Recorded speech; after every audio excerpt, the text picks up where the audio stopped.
I feel like my lashes have not been lashing lately. Okay, is this loud enough? No, it's not recording at all. Let's turn this up. Hello. Hello.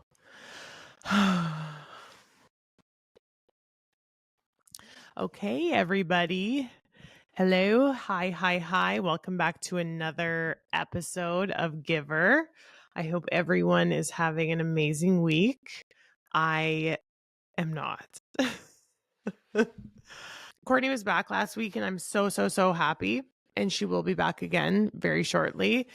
I just wanted to hop on here alone because there's been a lot going on in my mind, in my body, and I just want to share with you guys. I want to connect. I feel like I've been on a really big journey since we've started this podcast, and I've been really open about it, and you guys have been really supportive. And I feel like at this point, you're all like my friends. It feels weird not to share like my personal struggles at this point. I feel like if I come on here, even last week when I was on with Courtney and I didn't want to talk about my own shit because like she was coming back and it was about her and I was so happy that she was back, but it felt weird not talking about what I'm going through because I don't want to say it feels fake, but I'm very transparent. That's just how I feel the most comfortable, to be honest. And that comes with a lot of good. It comes with a little bit of bad, but I can accept that. That's a choice. I don't think any way to be in this life is going to be 100% rosy. I feel like no matter what, there's always going to be some sort of negativity that comes your way, especially if you're putting yourself out there on social media, on the internet. So with that being said, it was funny because last week I almost posted the episode as audio only because when I watched it back, I felt like I looked large. I felt like I looked big. Part of that was because I had been indulging. Part of that is because I have gained quite a bit of weight in the last 4 weeks by choice. And part of that was the shirt that I was wearing, which isn't the end of the world. But I was honestly really nervous that I was going to get people asking me if I was pregnant because that's just the stage I'm at in my life. And I do talk about that openly. And I was nervous that people were going to be like, oh, Mel looks whatever. Like, I feel like people would say it in a nice way. I don't think it would be mean, but I'm not pregnant and I want to be. So it's almost hard. I also don't want to look like I'm pregnant if I'm not. Nobody does. Let's be serious. So I struggled a little bit. And as I was editing it, I'm like, oh, let's just put this up audio only. Like, I'll just hide the video and say, like, sorry, something went wrong. And I decided not to because, first of all, someone asking me if I'm pregnant doesn't affect me in any way. It doesn't change my reality. I also, maybe no one would think that. And I'm just in my own head and in my own insecurities and in my own worries right now. And my reality is not the reality. So fuck it. And I posted it. And I mean, to my knowledge, no one said anything about me being pregnant or me looking larger. So I don't know. It was a good lesson for me. I have been thinking a lot lately about body image and my body image specifically.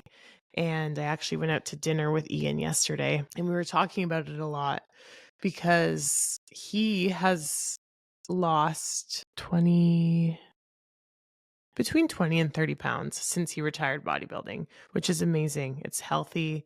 He feels great, but he's a very disciplined person and he's disciplined in a very healthy way.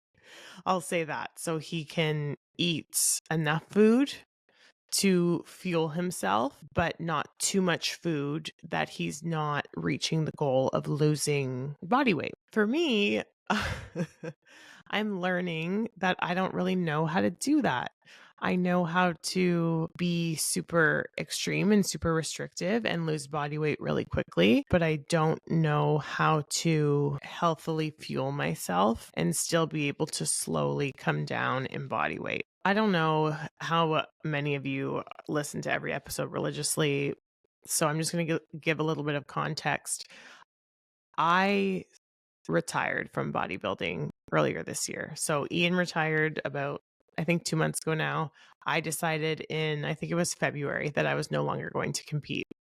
And my decision after that was to lose muscle for aesthetic reasons.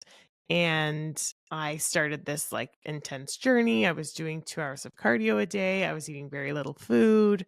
I lost probably close to 50 pounds, I think like 47 pounds, and I felt great.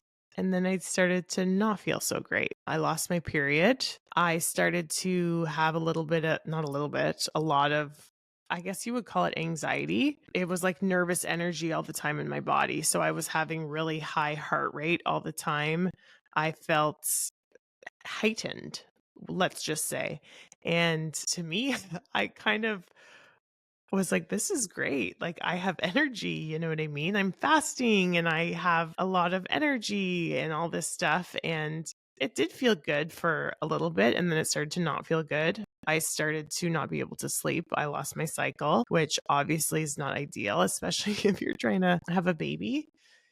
And not even just have a baby, you're just trying to be healthy and vital. And part of being a 30-year-old woman and being healthy and fertile and balanced is having a regular cycle. So things started to feel a bit wacky. I did some blood work and I saw a naturopath, and my thyroid function had really decreased and I had elevated liver enzymes, and there was kind of some markers that were showing high cortisol. So we kind of gathered from all that information and the symptoms that I was experiencing that I had hypothalamic amenorrhea and that my body was kind of functioning in a state of fight or flight all the time. My nervous system was on overdrive. There was a lot of cortisol. There was not enough room outside of the cortisol and the adrenal function for the other parts of my body to be functioning properly. So my sex hormones, my thyroid hormones, the stress response kind of takes over. So that when your body thinks that it's in danger and that the stress response is kind of firing all the time, it's going to and not fueling and feeding myself enough nutrients, basically putting myself in my body in starvation mode. It's going to save resources. It's going to protect resources, and it's going to shut the things down that it doesn't think that it needs and focus on surviving. I'm not a doctor. Again, this is just how I kind of have been understanding what's been going on with my body. So the first thing we did was pull back the activity. So I stopped doing as much cardio, which was hard because I'm a control freak. Let's be completely honest. I like being in control of the output, of the input, of the results, of everything.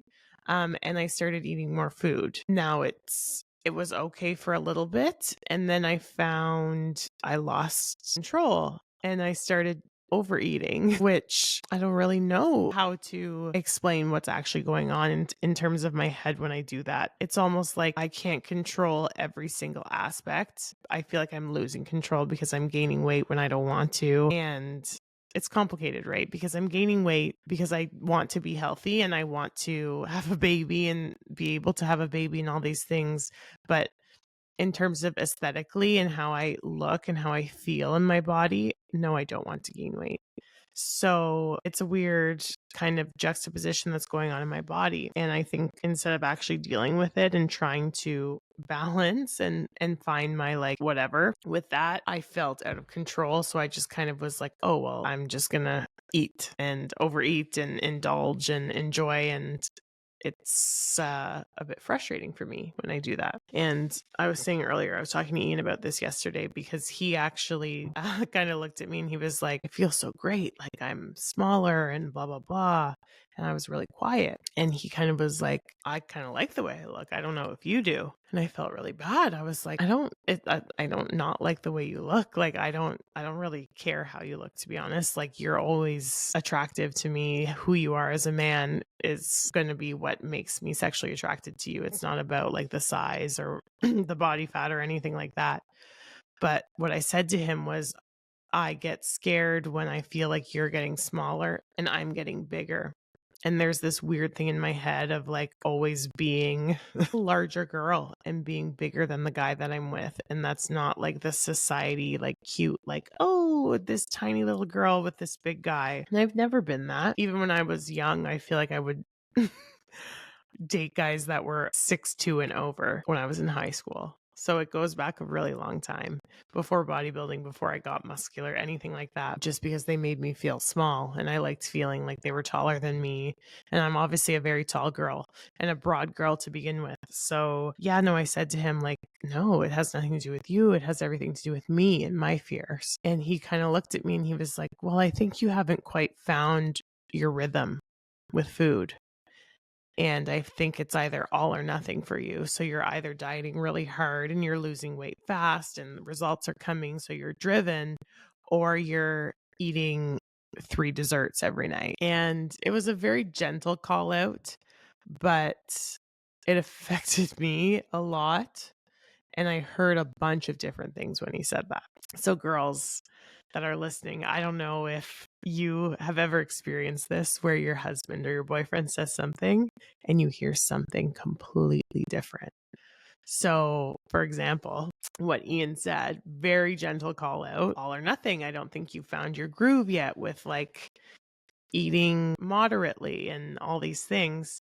What I heard him say was, yes, you are bigger and you are too big right now. And I didn't say anything to him. I just was like listening and I was like, wow, he didn't say that, but that's actually how I feel. That's the words that he said are making me feel like, oh, my story is true. I'm becoming too big and I need to reel it back. I had to go home and I had to kind of think about it and digest it. And I don't know how I feel about it today, to be honest. I'm still dealing with a little bit of shame, but I also feel how to explain the cycle of self-sabotage. I don't feel like I want to like go like fuck it all and just like eat and feel like shit and or feel nothing at all, whatever I do when I feel like this about myself. But I feel very aware of what's going on with me and my body image and my habits right now. And it's crazy because I'm like, why do I do this? Why? And to be completely transparent, I've been thinking a lot about like control and predictability and planning and thinking that I get to decide what the future is and I get to plan where I'm going to live and how much money I'm going to make and how many kids I'm going to have and what I'm going to eat tomorrow and how much I want to weigh and when I'm going to get my period and when I'm going to ovulate and like all these things that are going on in my life right now. I'm like, why can't I just be present, be in a moment and not have to know what's going to come next? What is it about me that I always have to be planning what's next week, what's next year, what's next month, what's tomorrow, what's in 5 minutes? And there's a lack of presence in current moments because I'm always doing that. I think growing up, I didn't quite always get the reactions or consistent praise for certain things. I remember sometimes thinking that like something was really good and then like showing it off and then it not being received like I expected it to be and then feeling disappointed. Not only in the reaction of the person, but in myself. And it's almost harder when you think that you did something so well and then you go to present it and the person that you're wanting the validation or the acknowledgement from doesn't think it's as good as you thought it was. First of all, as a human, you stop presenting things and you stop trying. But I also think you still want attention as a human. And how can you predict the type of attention you're going to get? You can make it negative and you can act out and you can scream and you can break the rules and you can get drunk and you can be messy and you know the reaction you're going to get. You're going to get a reaction, but you can predict what it's going to be. And this is, excuse me if I'm not making sense. This is very new in my brain and in my body. And I think I'm watching parenting a lot too. So I'm thinking a lot about this kind of stuff and why kids do certain things. I feel like I I always want to know what's coming to protect myself from like disappointment or from feeling like I'm not enough or like what I did wasn't good enough or the effort wasn't good enough because that's a very triggering feeling for me. It's very consuming in terms of my self-worth. I remember in 2000 and I think it was 2018, I was getting ready for my season to start. And I had gone to the Olympia last in 2017. So 2017, I did a show in July and I won and I wasn't expecting to win.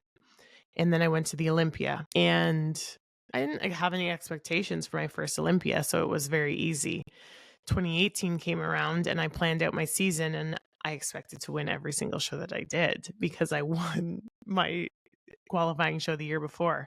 And I remember doing Orlando Pro and I came fourth and that was really disappointing, but I didn't really have the outside pressure to win that show. It was only internal. The judges kind of were like, "Oh, you were too lean in this lineup, so like you didn't win." And that's something I can like tangibly hear and be like, "Okay, I mean, that's not really that disappointing to me. Like I'm too lean."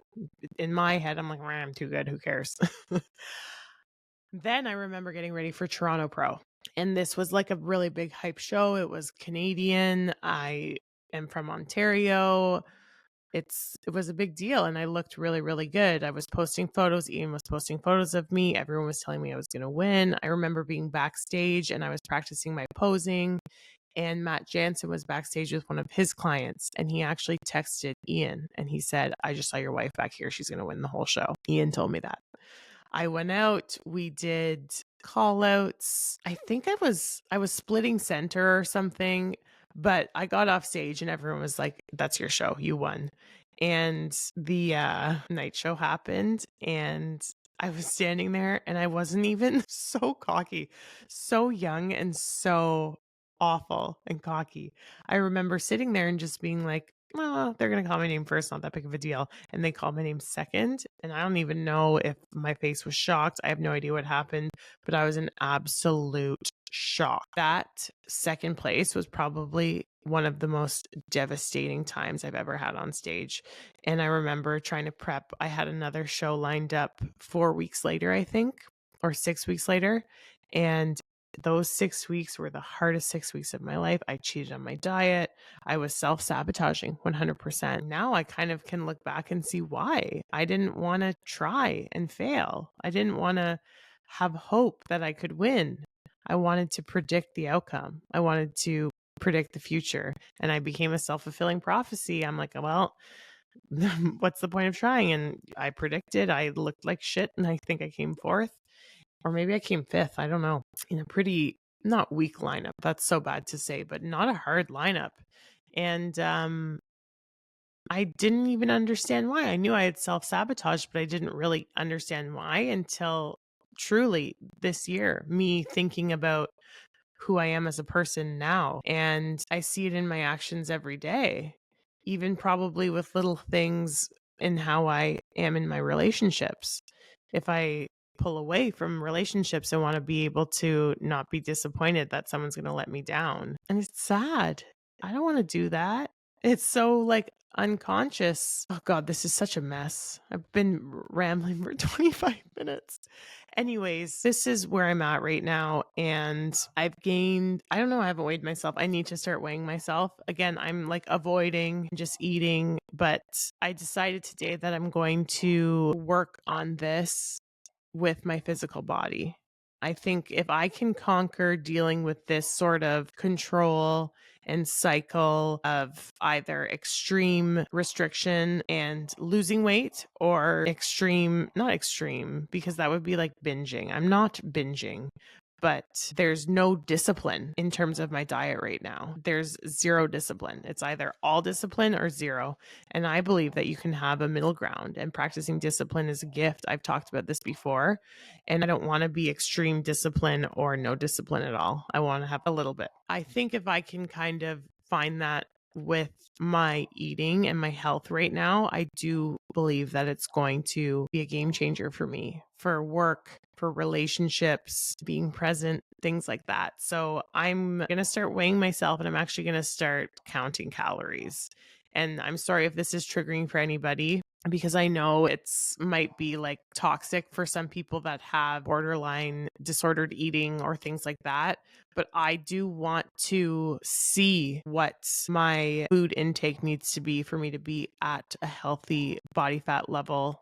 And I want to be disciplined with it. I want to not eat too much. I want to eat the right foods. I don't want to eat friggin' oatmeal and peanut butter and chocolate all the time because that tastes the best. I want to eat the foods that I know are good for me and good for my hormones and stuff like that. So, yeah, that's where I'm at. I'm also having a really hard time with my body right now. I feel like I'll have moments where I'm like, oh, you look kind of good. And then like a day will go by and I'll be like, oh, you're fat. And I'm like, what? Why do I see myself in these lights that are so different when nothing has changed? And if I were to hypothesize why, I do think it's because I'm not practicing any discipline. So I'm not feeling great about what I see because I'm not in integrity with myself.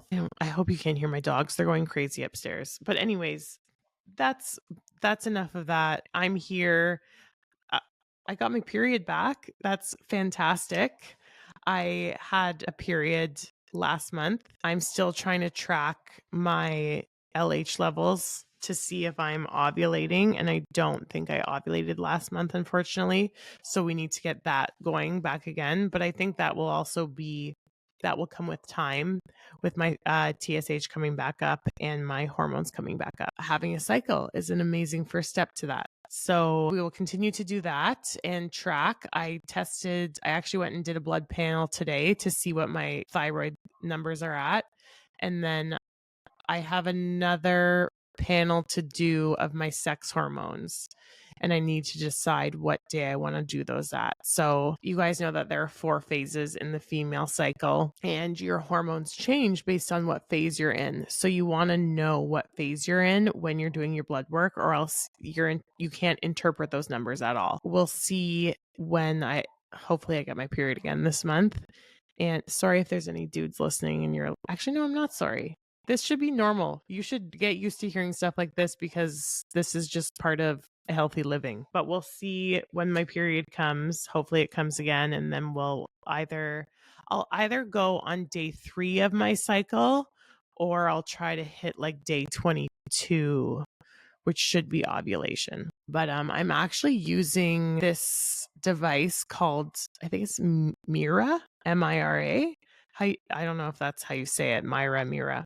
But you pee on a stick every day and it tests. Right now I'm just tracking LH, so luteinizing hormone, and that is pretty stable, and then it spikes right before ovulation. So that's how I'm tracking ovulation, if anyone's wondering. So I pee on a stick every day and we're kind of watching that. That's all I have to say about that for now, but I'll keep you guys in the loop, of course. And sorry if this bores you. I hope I'll try to put timestamps so you can fast forward if you don't give a shit about my fertility and my menstrual cycle, but I'm so fascinated by it. I find it so important, and it's not something that I ever really thought about before. I just took it for granted. And now that I'm thinking about it and learning more about it, it's so interesting to me. And I'm so happy that I'm learning this, and that hopefully one day I'll have a daughter that I'll be able to teach and share as she's growing up, so she can have all this knowledge from the beginning. What else?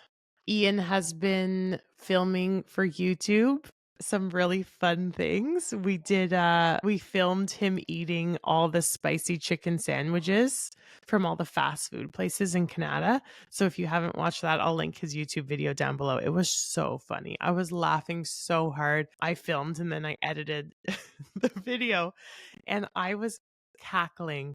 It was so funny. His personality was just like, he was made to do shit like this. I swear to God, he's just like naturally such a funny person. And we have been looking at new vehicles, which is exciting. I think he's getting rid of his Stinger. He drives a Kia Stinger. which I love. It's such an amazing car. It's so fun to drive, and it's a very sexy car. But it's not ideal for winter driving, for me at least.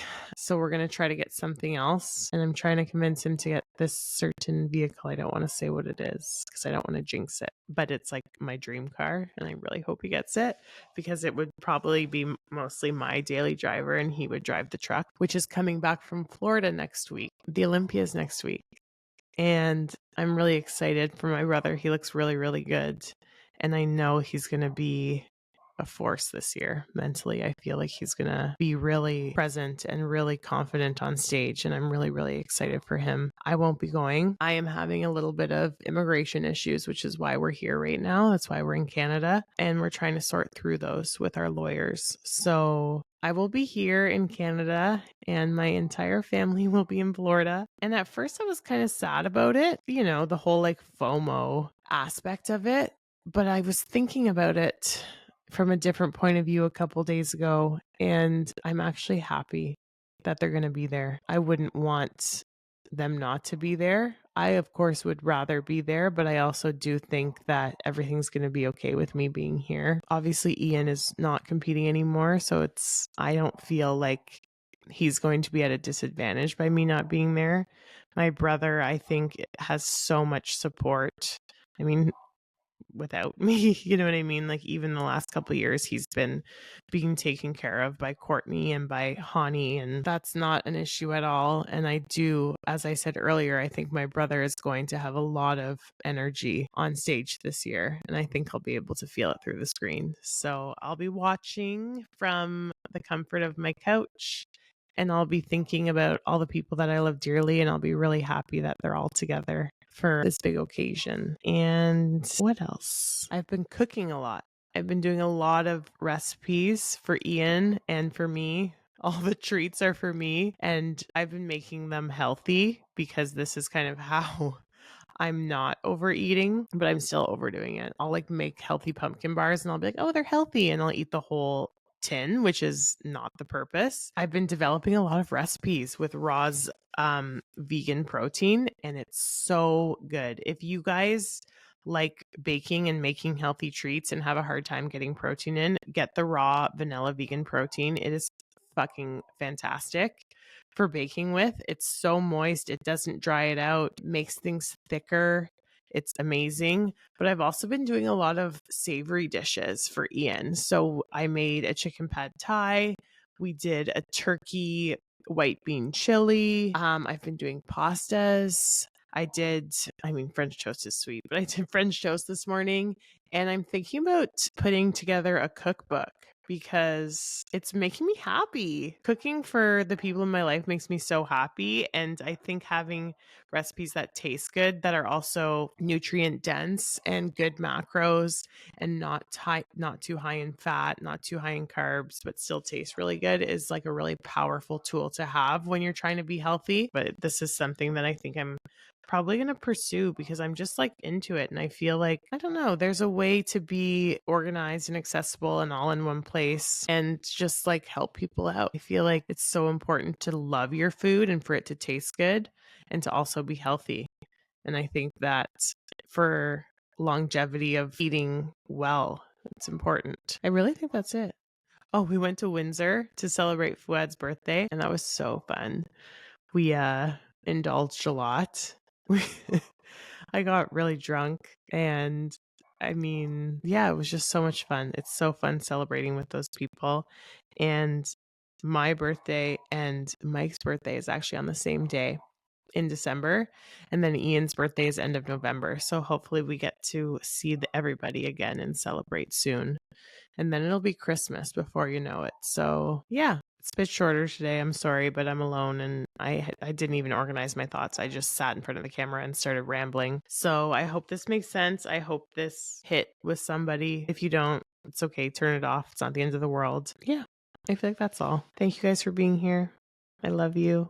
I hope you guys are giving her. I hope there's someone out there that can relate to me in this stupid struggle. Not stupid, in this struggle with wanting to look a certain way, but wanting to be healthy and trying to find balance and control and all this shit.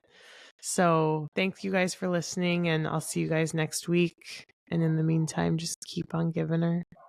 Life's too short. It's too beautiful not to. Bye, guys.